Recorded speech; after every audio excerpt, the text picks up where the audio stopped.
గత 3-4 నెలలుగా భారతదేశంలో రకరకాల ఈవెంట్స్ జరిగాయి. వాటిలో ముఖ్యమైన ప్రస్తావన టెర్రరిజం మీదే జరిగింది. ఇవన్నీ పక్కన పెడితే 1996లో అంటే 2001 అటాక్స్ కాకముందే, యూరోప్ చాలా వరకు టెర్రరిస్ట్ అటాక్స్ చూడకముందే ఇండియా యుఎన్ జనరల్ అసెంబ్లీలో సిసిఐటిని ప్రపోజ్ చేసింది. సిసిఐటి అంటే comprehensive convention on international terrorism. అయితే 26 సంవత్సరాలు 27 సంవత్సరాలు అయింది సిసిఐటిని ఇండియాలో ప్రపోజ్ చేసి. కానీ యుఎన్లో టెర్రరిజం సంబంధించి ఒక కాంప్రహెన్సివ్ కన్వెన్షన్ అడాప్ట్ చేసుకోలేదు. దానికి ప్రధానమైన కారణం టెర్రరిస్ట్ యాక్ట్. టెర్రరిస్ట్ అంటే ఎవరు అనే definition, one countries freedom fighter is other countries terrorist. కొన్ని కంట్రీస్ టెర్రరిస్ట్ యాక్ట్ని ప్రమోట్ చేస్తాయి, వాటికి ఫండింగ్ ఇస్తాయి, ఎయిడ్ ఇస్తాయి, వాళ్ళకి వెపన్ సపోర్ట్ చేస్తాయి, మోరల్ సపోర్ట్ చేస్తాయి, నెట్వర్క్ సపోర్ట్ చేస్తాయి. వాటి దృష్టిలో ఆ టెర్రరిజం గుడ్ అనమాట. సో కొన్ని కంట్రీస్, ముఖ్యంగా మనం చూస్తే సౌదీ అరేబియా కానీ లేదా లాటిన్ అమెరికాలో కొన్ని దేశాలు ఏమంటాయంటే ఫ్రీడమ్ ఫైట్స్ని టెర్రరిస్ట్ యాక్ట్లోంచి పక్కకు పెట్టాలి అని.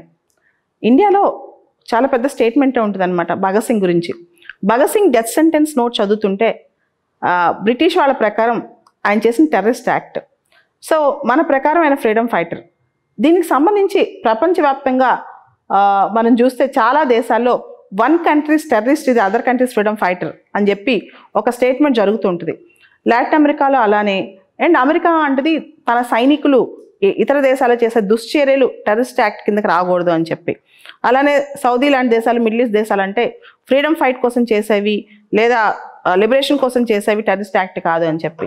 లాటిన్ అమెరికన్ కంట్రీస్లో కొన్ని కంట్రీస్ అంటే అక్కడ చేసే freedom fight activities terrorist act కిందకి రాదు అని చెప్పేది.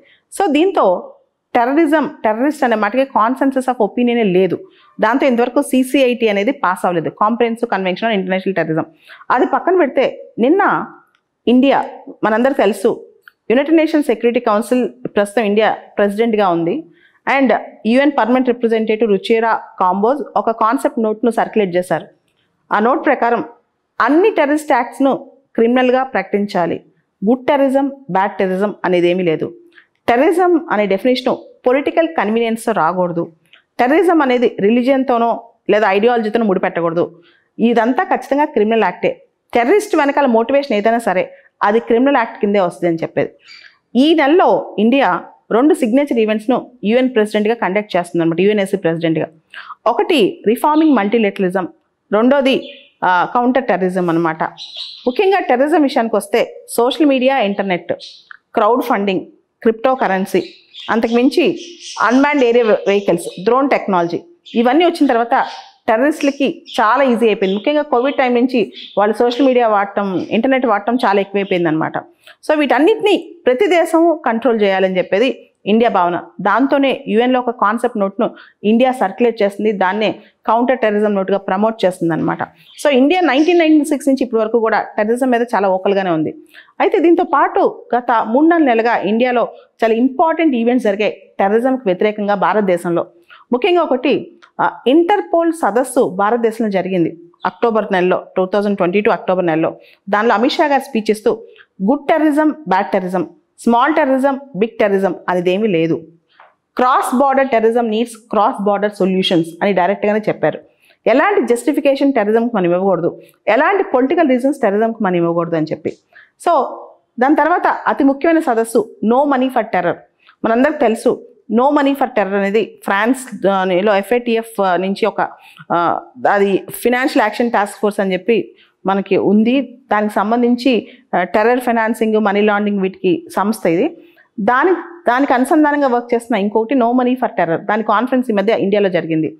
దానికి పర్మనెంట్ సెక్రటేరియట్ ఖచ్చితంగా ఉండాలి అని చెప్పి మోడీ గారు స్ట్రాంగ్గానే చెప్పారు. దీంతో పాటు గత కొంతకాలంలో అంటే ఈ మధ్య కాలంలో మనకు జరిగిన ఇంకొక ఈవెంట్, పెద్ద event, UN counter terrorism committee meeting భారతదేశంలో జరిగింది.